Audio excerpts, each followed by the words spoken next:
I ysgol Dolbadan, Llanberis, iesu ar y cychwyn, gan bod i wedi ngeni amagu yn y pentra. Wedi mynd drwy wahanol dosbarthiadau i fyny i safon 5, pan oedd pawb yn gorfod sefyll ar yr arholiad, yr lem plus, ond yn anffodus ar ôl mynd i ysgolbredd efal i sefyll ar yr arholiad, do'n i ddim yn llwyddiannus, a mae'n bod yn igon diog a dim llawer o ddiddordeb mewn gwaith ysgol a dweud y gwir. Beth bynnag, ond yr athrawon yn dweud ar y pryd bod gen i ddigon yn ymhen ac felly o'n i'n gorfod mynd yn ôl i ysgol Dolbadan a gweithio drwy ddosbarth sef 6 a 7. A pan o'n i wedi cyrraedd 15 oed, roedd rhaid gadael ysgol Dolbadan fel pobl fel rhai eraill a meddwl a fynd i weithio. Ar y pryd roedd yn had yn digwydd bod yn beiriannydd yn chwarael Dinorwig ac felly drwy ddylanwad ef mi ges i swydd fel prentis o ffitar yn y Gilfach Ddu, lle mae'r amgueddfa lechi heddiw wrth gwrs. Ac yno treilias fy amser hyd y ceiwyd y chwarel yn 1969. Roedd tristwch mawr y pan ddigwyddodd hyn. Fe effeithiodd cau'r chwarel yn ddirfawr ar yr holl ardal, neu'n enwedig ar y busnesau bach lleol. Roedd pawb yn gwneud ychydig o arian ac yn medru byw yn weddol gyffyrddus cyn i hyn ddigwydd, sef cau'r chwarel. Ac yn bersonol, roeddwn ni'n teimlo fod y gymdeithas yn cael ei chwalu hefyd. Yn enwedig pan oedd pobl yn cymryd diddordeb mewn gwahanol weithgareddau fel o'na gyngherddda, cwmni drama, bob math o beth am ymlaen yma. A mi oedd pobl yn teimlo wedyn yn isal iawn ar ôl i cau'r chwarel. Nid yn unig yn Llanberis, ond yn y Pentrefi o gwmpas hefyd, fel Deiniolen a Llanrug a Bethal, Cwm y Glo, llefydd eraill.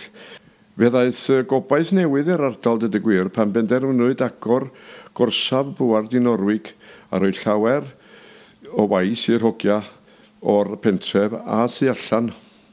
Doeddwn yn sylweddoli fod gymaint o weithwyr yn mynd allan o waith a dim gobaith i weld ar y pryd o gael swyddi eraill. Mi roedd llefydd fel Public Mills, sef Bernard Wardle a Ferodo ger Caernarfon yn agorad i rai o'r gweithiwr a bu rhywfaint o obaith bryd hynny. Pan aeth rai o'r gweithiwr hefyd i weithio i Loegar i dref newydd o'r enw Corby, oedd yn cynhyrchu dyr ac wedyn aros yno a magu teulu rhai wedi dod yn ôl hefyd i'r ardal yma. Ond pan geiwyd y chwarel ym mis Awst 1969, roedd rhaid i mi chwilio am waith arall ac ym mewn blwyddyn o fod yn ddi-waith fe gefai swydd yn Lerts yn Biwmaris, rhan fychan o hwn o Camel Lerts yn Penbedw wrth gwrs. Wedyn yn Sir Fôn oedd y gwaith yma. Cyfnod yn y man hwnna wedyn gadael a swydd wedyn yn Ferrantis yn Mangor a fi eisiau fanno am 2 flynedd ar 15, ond fe rhaid gadael Ferrantis am bod archebion yn mynd yn brin ac mewn cyfnod o 2 fis fe gollodd 250 o swyddi wedyn.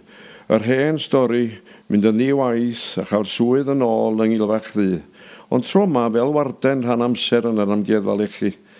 Ac ar ôl 2 flynedd cael swydd llawn amser yn y Foundry, sydd yn ddeoliad yn 2003.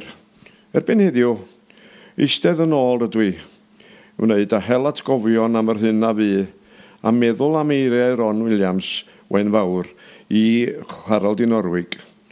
Ni welir bydd eto o'r un cyfri mawr, a chlwydo am oes mae'r hen geiliog mawr. Fe giliodd cymdeithas y caban yn llwyr, does neb ar bont bala, y bore, na'r hwyr.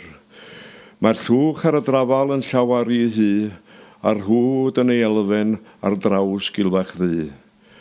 O chwarel Dinorwig mor drist yw dywedd, mae bryd o'r ffenol yn pydru mewn hedd. Gofadael i'r hogia wyt bellach ren law yn byw ar dreigaredd y corwynt a'r glaw, ond paid i galoni, pwy wyr yr un pryd nad oes mewn anwybod rhyw obaith o hyd, a dyna gobaith drwy sefydlu yr amgueddfa lechi. Rhyw obaith o hyd, nad oes mewn anwybod rhyw obaith o hyd.